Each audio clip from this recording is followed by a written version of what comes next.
All right. Good morning, everybody. Happy Friday. Here we are once again. My good friend Betty Hovey and I are together on Compliance Capers. My name is Sonal Patel with SP Collaborative LLC, and Betty Hovey is with CHCS Consulting. Hey Hello, my y'all. friend. How you doing? Well, I'm hoping everybody's doing good because it is a Friday in June, and hopefully it's a sunshiny morning wherever everyone is tuning in from. I know I'm very happy. It's finally warming up. Yes. We're getting a lot of in Florida. They having we had a lot of rain finally, which we greatly needed. So, we always get the sunshine. Not to brag, but we were Yes, we you were short do. on rain, so we kind of picked up some of that. So now everything's nice and lush and pretty. So very happy. Yes. Awesome. Very good. Well, now I'm happy that you're up here in the Midwest Yes. enjoying a different climate for sure. Different Yes. climate. Do you guys have that vicious bug that's out? We have them here. They're No, we called still, cicadas, and yeah, they're we still here. haven't had a lot of cicadas up here in the, I don't know if it's because we're more rural here on Okay. like the 20 acres, like in the middle of Yeah. nowhere with woods. So we have like the Yeah. ticks and all that stuff The to real deal with. But, ticks. Right. so we don't hear, I haven't seen any cicadas up here yet. No. Yeah. Well, they're everywhere here, and they are making loud sounds each and every day for hours on end until it's their bedtime, and they quiet down at like 7. And I'm like, thank goodness, because I get deaf. The windows are closed. My Yeah. AC is on. Again, because when I do things like this, it's incredibly loud. And so I always Yeah. feel if the windows are open, people can hear. Yeah. It's not like our good friend Pam Vanderbilt when she does her presentations outside in Florida, Oh, and I know we on hear her those beautiful lanai. birds on her lanai, and those birds are talking, and it's just so charming. No, cicadas are not There's charming at nothing charming all. about that. No. Nothing charming at all. But yeah, that's why my windows have to be closed. But anyway, I digress. We digress per usual, our shenanigans of our very Well, own on Fridays.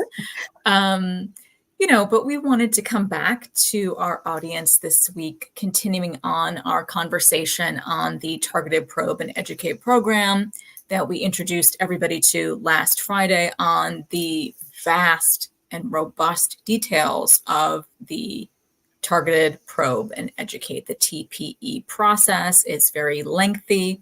The multiple 3 rounds have to be followed swimmingly, and we implore you that you need to pass on either round 1, round 2, or round 3 to be sure you don't get kicked over to one of the UPICs or one of the RAC auditors, etc., that we definitely hinted to in last week's episode. So for today's episode, I really wanted to start talking about a particular TPE that is going on currently in a specific MAC location. And of course, it's one of our very favorites, Novitas, simply because they've always been at the forefront of providing education, in my opinion. When I lived in Texas for over a decade, it used to be known as Trailblazer back in the old days, but they were amazing with their education. And when they handed the baton over to Novitas, I think the education stayed the same, like just really, really great, terrific education. But so for today's conversation, we have information on current TPE for the evaluation and management visits yes. that are going on, everybody. And they are talking about those E&M visits based on new documentation guidelines that took over in 2021. And I know my good friend and I here talk about this new E&M stuff all the time. And we try our very best to provide robust education on it. But look, here's CMS. They gave us a little bit of grace time, right? But here they are actually looking at those established outpatient and office visits again, based on the new overhaul of guidelines that took effect on January 1st a few years ago. So they gave us a few years of quiet time, but here they've come in. Right, Betty? I mean, I think it was time.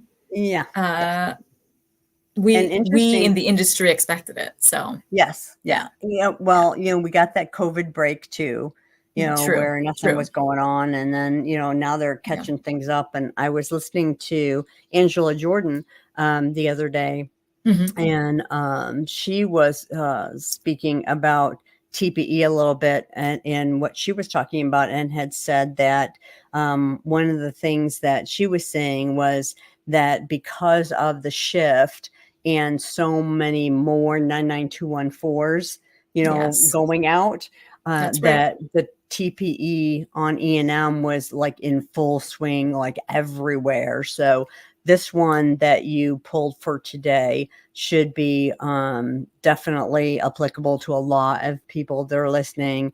And, and it's just E&M, everybody does it unless you're like pathology or Yeah. radiology, Right. Right. you're going to be doing it. So it's a good one to hit for everybody. But yeah, they really are hitting the E&M a lot right now. So it's definitely timely to be talking about.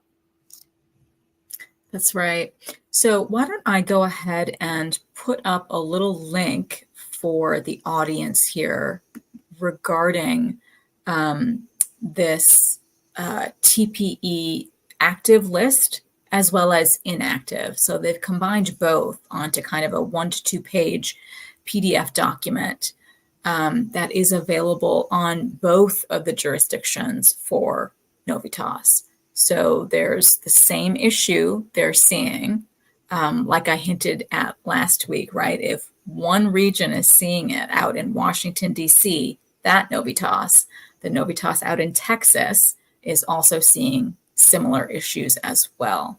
So this 1 to 2 page PDF is going to really highlight and show you that both JH and JL are pinpointing TPEs out for their providers who they've highlighted and spotlighted for this evaluation and management established patient situation. And so they are going to be requesting, handfuls of documentation from a variety of these providers on both coasts.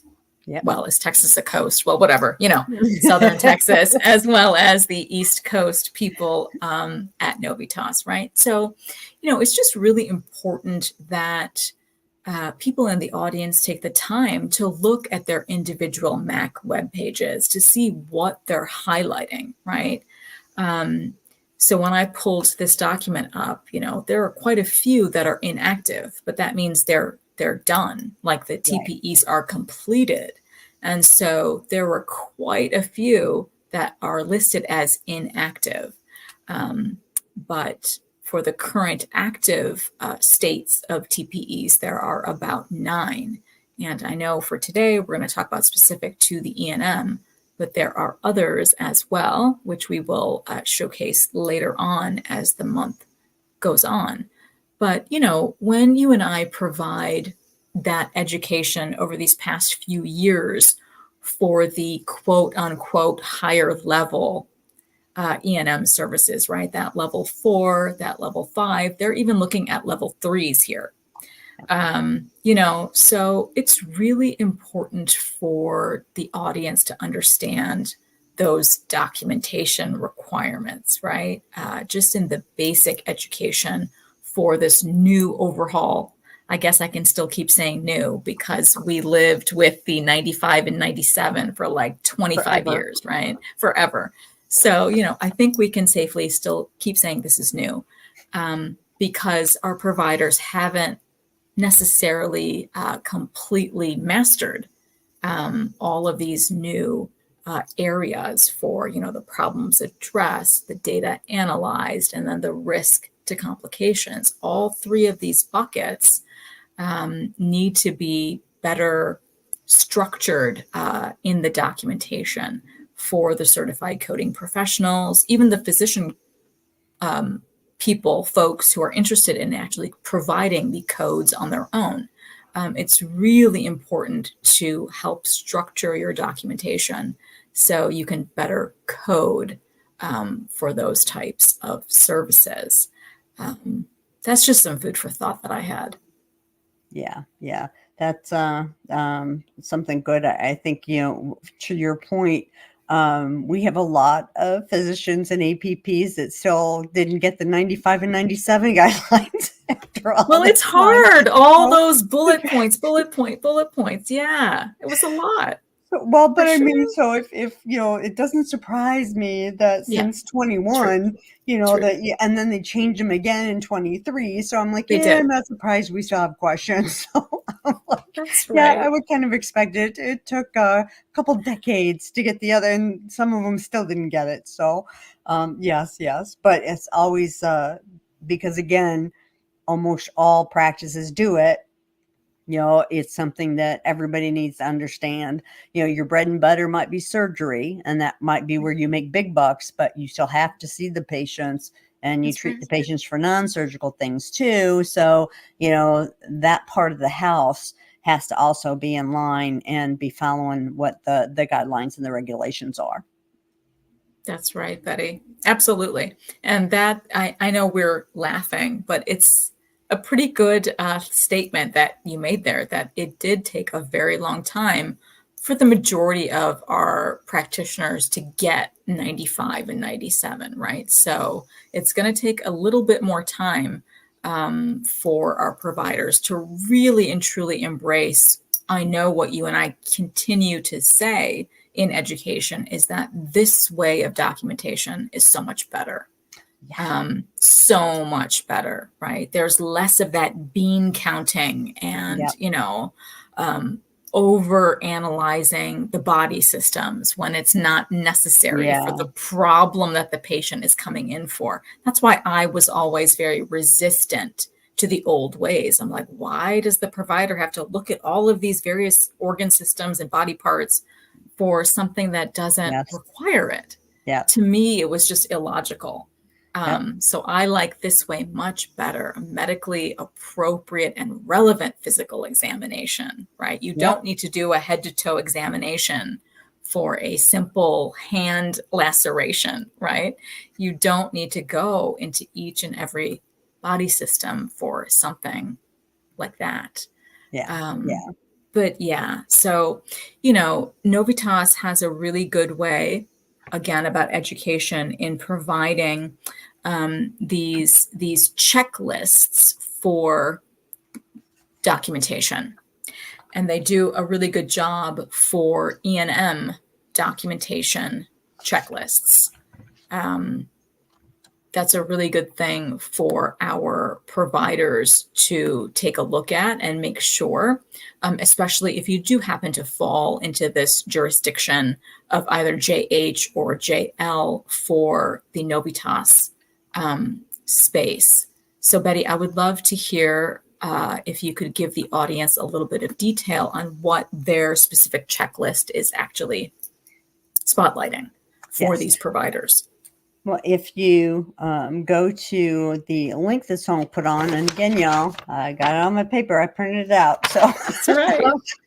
It's kind of to help the providers if they're getting the ADRs. So if you do get the notice from Novitas that you have been chosen to fall under this TPE for E&M, and they're requesting that 20 to 40 records from you, going through the checklist is kind of a helpful way, which I think is good because they're like, we're trying to help you out, because if you send them stuff and it's not complete and they give you a bad score and then you say, oh, well, we didn't send this and we didn't send that, we didn't know. Well, then they have to stop. You have to get it. They have to re-review it. So on their end, they're spending more time and money for their people to re-review something that wasn't complete in the first place. So for them to give you the checklist, it's not only helping you out, it's actually helping them out. So you get it done the first time.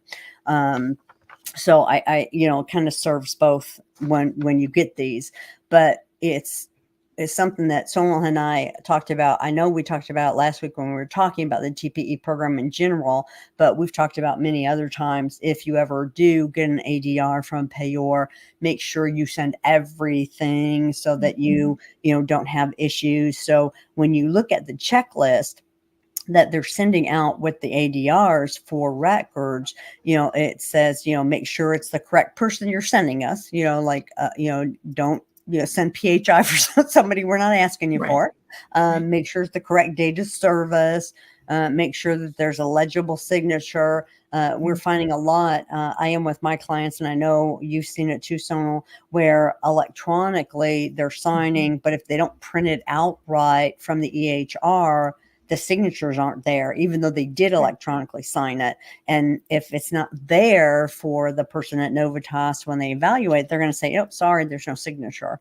Then once again, it's going to have to go back. We're going to have to reprint to show it. And, so they're like, make sure the signature's on there. Make sure that it's supporting a face-to-face encounter. But I think the interesting pieces that pertain to, make sure you're checking the stuff out is it says if billing service is based on MDM, all relevant documentation that supports the level of service billed, like the progress notes, the physician's orders and intent, ER records, consult reports, radiology diagnostic tests, EKG, lab, path, etc. So they're reminding you, make sure you're sending all that stuff so that, we're able to give you the credit for it that, you validly took in the first place, but now we need to verify that. So we need to see it, and then if you're doing it by MDM, they're reminding you that, make sure the documentation is indicating how many problems were addressed, the data and the risks. So make sure that, the evaluation and management notice is complete. And then if it's based on time, make sure you're being suppurative of the time that's there. Make sure you're supporting any modifiers, and then incident to, because that was actually listed as one of the big errors for TPE for this E&M TPE was incident to guidelines not being followed. So they're also putting that out there that if you did this incident to, make sure, that it's the following those guidelines of no new patient or no established patient with a new problem, like it better kind of make up what incident to is supposed to be. And you need to show that the physician that made the treatment plan is staying involved in the patient care. I think that's one of the pieces where they may be having trouble with the incident to services, is proving that they send one note and the physician is never mentioned in the note. The physician signs off on it and the PA has signed it, but that doesn't really prove involvement. That proves they signed it, they countersigned it, but what does that mean? So, where's that note that has the original treatment plan the physician made that the PA is following? Or in that note, does it say, I'm following the treatment plan provided by Dr. Smith? So that it's proving that they're following incident to guidelines. That's something I think for those of y'all that are doing incident to, that wouldn't hurt to be putting that in there, because it really puts out there that you are following incident to and deserve that extra 15% kick up. So, it's a pretty comprehensive little checklist just to make sure y'all have everything when you send it off to them. So it doesn't cause some denied stuff at the first, when you have that round one meeting and they say, this was wrong. We counted this as an error, and you say, oh, well, I have all this other stuff that supports that. And then they're like, well, why didn't you send it? And, so again, to avoid all that, follow the little checklist and make sure everything is in there that they're asking for. Exactly. Thanks, Betty. Thanks for reading those details and, of course, highlighting that nightmare, in my opinion, of incident 2. Once again, it rears its ugly head here in this particular TPE. And, of course, it's going to rear its ugly head because our providers still haven't gotten it right. So you made some really great points there on the breakdown, the nitty-gritty of what is required to meet and keep the billing standards for the incident to construct, which again, be mindful, it is a Medicare construct. Yes. I don't know how many questions I get in a month that are pertaining to Incident 2 for other payers, right? And if I'm not privy to all of the information on contracts and individual payers themselves, all I can do is advise, please go research. Does that commercial plan follow Medicare, or do they have their own, words for some sort of Incident 2 policy? They could call it something else, but you got to be really, really mindful and take advantage of checklists like this that Medicare puts out there. And Novitas has done a really great job for this particular unique circumstance of the TPEs that are going out to their jurisdiction. And so, if you are a provider who gets hit with this type of a TPE, print out that 1 to 2 page PDF, please, and check it. Like, each time you complete a section, check it off. That is what a checklist is for, to make sure that you are sending them all of that supplementary information that will support the medical necessity of that service. A good tip just to throw in there, since you're saying it like that, I also have my clients include the checklist in with the records when they send it for each one. So that when the payor gets it, they see that I checked off. It should, so you don't come back to me and say, "Oh, well, you didn't." Yes, I did. It's in there, to make sure that they're looking for the right things. That so that's kind of, I think, a good thing too, to send it along for each record, that you've checked the list off and that anything applicable, has already been done.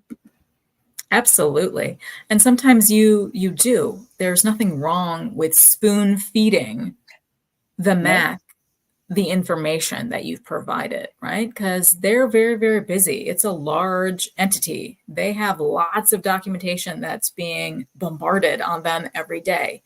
So I think it's fine if you spoon feed them this checklist. Yes, I've provided you with all 15 of these things on your checklist in my large documentation packet that will support all of my services for this TPE audit. So yeah, that's a great pro tip.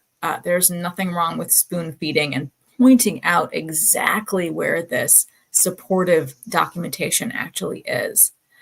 To thwart them from coming back to you and saying, "Oh, hey, buddy, I don't see this particular order. It's not there." And you can say, "No, in fact, I checked it off my list. Here it is, on this particular page of my packet.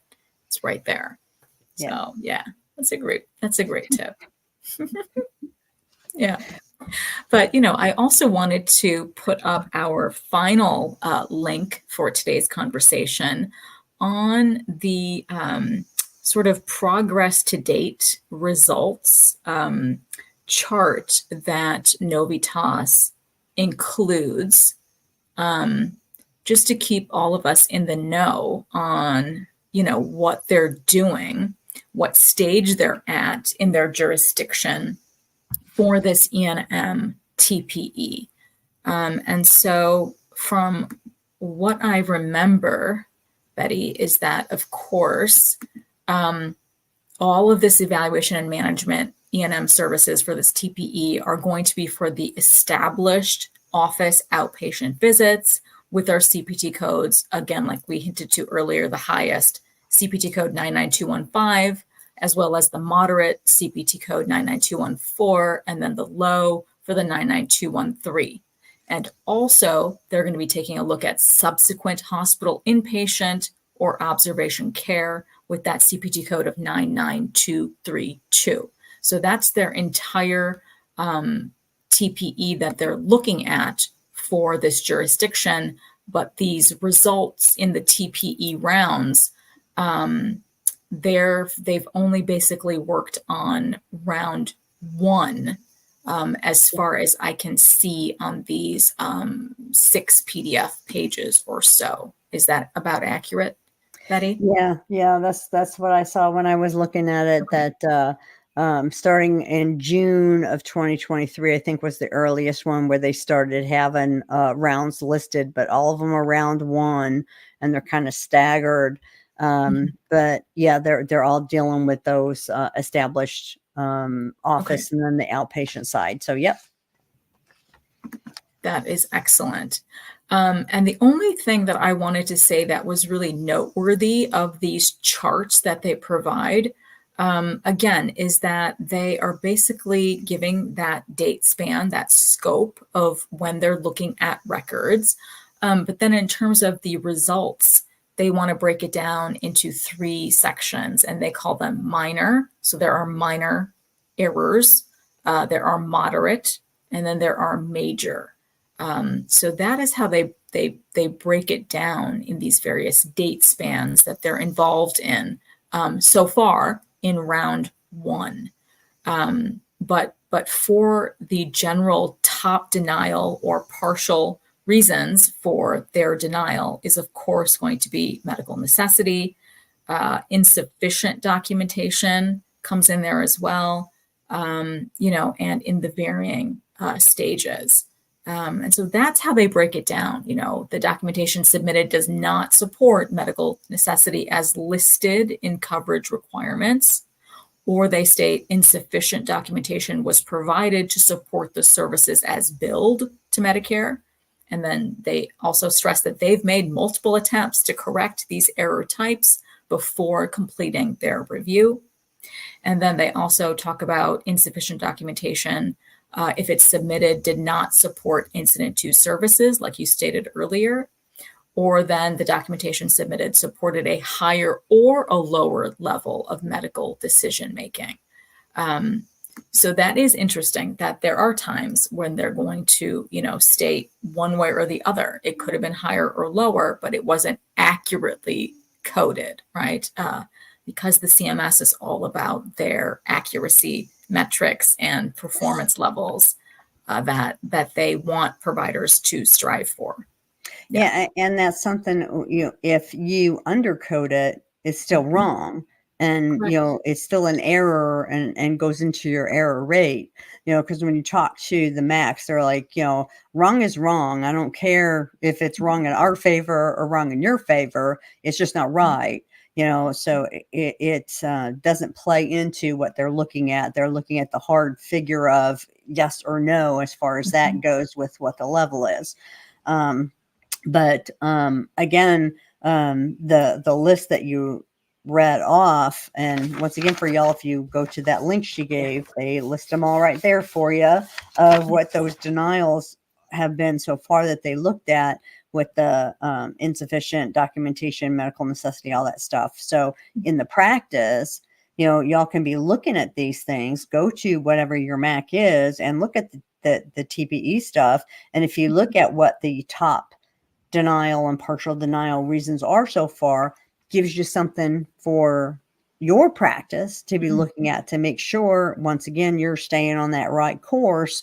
So check your own, audit yourself and check for the medical necessity. Make sure that the documentation is clear as to why the patient's there, that the ICD-10 codes are clear to what is documented. And take a look at incident 2 guidelines, of course, and then, the level in general, is it accurate? Are you, not under or over coding things, but is your documentation supporting the level of service that's being billed out? Because that's one of the things I always find interesting when people talk about overcoding, undercoding, that kind of thing, is that it's not about did you do the service. They know you did a service. And when you talk to the MACs, they know that you probably build the right code. But the problem is the documentation doesn't support it. And that's why they talk about documentation submitted. It really doesn't matter if you did it or not. What they're looking at is from the auditing perspective of does the documentation support it, period. So they're not accusing the physician or the APP of, not doing the service or blatantly, trying to get paid for something they didn't do, blah, blah, blah. They're just stating the fact that the documentation doesn't support what you said. which is what we do, right? When we audit someone That's right. and have That's to go right. back to the doctors and how we talk to them. Yeah. We say, look, I know, whatever your specialty is, this patient with this kind of disease or this complaint, we know that what you did really was a 4. Problem is, that's not what your documentation says, so they kind of keep talking about documentation because that's the only thing that matters with these things. So that's what we have to focus on, is getting the physicians and APPs to document what service they did. They're doing the services, and a lot of times they're coding the service they did. They're just not documenting the service they did. So that's what we always have to keep checking on, and that's why doing audits, keeps an eye on that and helps you tell them. So that's just my point on that. Yeah, that's a fabulous point on that. Fabulous point on that. That is why these targeted probe and educate stress the word educate, right? Okay. Because they literally are saying that, in these TPE results that we went over, insufficient documentation, right, is pretty much up there. So they already understand, like you're stating, this is not a fraud type of an issue. You did the service, right? It is the 99213, 14, or 15. However, your documentation has to support that, right? I've always been saying that for years, is it's coordinating documentation with that claim that you push out the door. They coordinate, right? And so that has been the missing piece, the lack of attention to that very important piece, that documentation, right? Because in my opinion, it's much quicker, easier, faster to just push that claim out the door, right? Sure. But just because the claim gets to CMS first doesn't mean that they're not going to ask for that documentation, that coordinating documentation. That is the key. That is the absolute key feature. And our providers have to get used to the structure and the parameters of what to meet in those 3 buckets for problems addressed, the data analyzed, and the risk to complications, right? For the patient, 2 out of those 3 columns have to be met. They've been used to that from the old 1995, 1997. It's still 2 out of 3. But again, there's different parameters. There's different structures within each of those 3 columns. And so that really is where that documentation has to support that moderate level of medical decision-making. When we both attended a NAMUS conference together years ago, I think that's where we first heard it coined to us, and that was Shannon DeConda. Let's just give a shout out to where a shout out is due. And she made me think, I think I was with you at that conference, or did she say it somewhere else? It doesn't matter. She said it. Moderate. She made the room, whip out a dictionary and talk about the definition of the word moderate, right? And it just means average. Average, right? And here we are in healthcare space for all of these years getting scared that a level 4 is way too high of a service, right? When really all it is an average medical encounter, an average service. So it's a great idea to have a mind shift, on that word. It should not be so accusatory as we've been trained to think about that level 4 of an E&M visit, Yeah, I think some of that came when we had the 5 levels, because when we had 5 levels, 3 was in the middle. 3 was in the middle. So if you were at a 4, when you looked at the numbers, it was like, oh, we're above the middle. So, that's where I think some of that nervousness. But then when you looked at, and I said, well, yeah, I said, but even if you want to think of it that way, when we had the 5 levels, the nurse visit code, what everybody calls a nurse visit, you kind of throw that one out, because the physicians and the APPs probably aren't using that one anyway. So now you are at 4. Yes, So when you look at it exactly. that way, well, then it's not such a scary thing to be over there Mhm. where the 4 is, but Yeah, I really do think that's where a lot of that came from was, oh, and then the magic bell curves that Medicare ugh, had everywhere where everything was going up at that 3. Well, that's because it was in the middle. That's why people were picking it so much. exactly, And exactly. so once they started getting education, and now with the Mhm. change and doing away with one of those to where we have the 4 levels, That's people's right. mind shifts have changed too. Yes, And so exactly. I think CMS kind of needs to catch up a little bit with that Agreed, and stop agreed. saying, "Ooh, these Mhm. 4s, why are there so Yes, many?" Well, because there exactly. should have been 4s back then too, Back maybe. then. So Exactly now correct. they just understand better, and Mhm. that's the way the practice needs to feel. Yes, that's a Exactly. 4, not instead of like, ooh, it's a 4. Oh, No, is it a 4? it's a 4, period. Exactly, That's it, exactly, you know? exactly, exactly, and that's how you and I teach our Yep, providers that you and I audit together. That's exactly correct. We're like, "What is this? This is a moderate. This should be increased. This is yep, a level 4." So, yes, we have to change the mindset of our providers as well.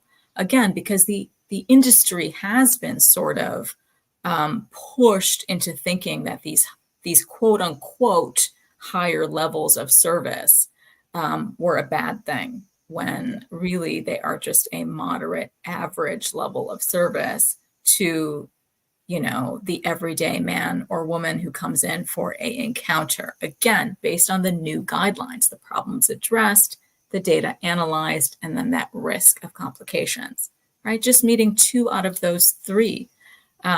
Yeah, we teach this all the time, how it could easily be done to support a level 4.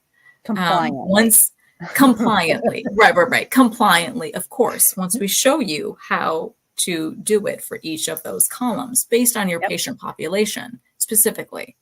Yeah, for sure. So, this TPE that was released to Novitas and many of the other jurisdictions, which we did not talk about in today's presentation, but they are being looked at across the country as well. And again, primarily for the number one instances of insufficient documentation. Because again, if things are coded to that established level 3, 4, or 5, that supporting documentation has to reflect that coded claim that CMS already has, right? And so, again, if there's a volume that's way too much for that level 3, 4, or 5, they're going to pinpoint you. yep, And they're going to want to take a look at you closely for that coordinating documentation, like we've been talking about throughout today's conversation. yep. But I know you and I are very passionate advocates for this new E&M overhaul, since 2021. So I'm just happy to continue teaching and advising on how to get that documentation to actually meet the code that was chosen on that claim. So, Yes. yeah.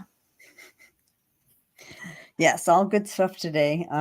Just be confident in what you're doing. Make sure the documentation is where it needs to be.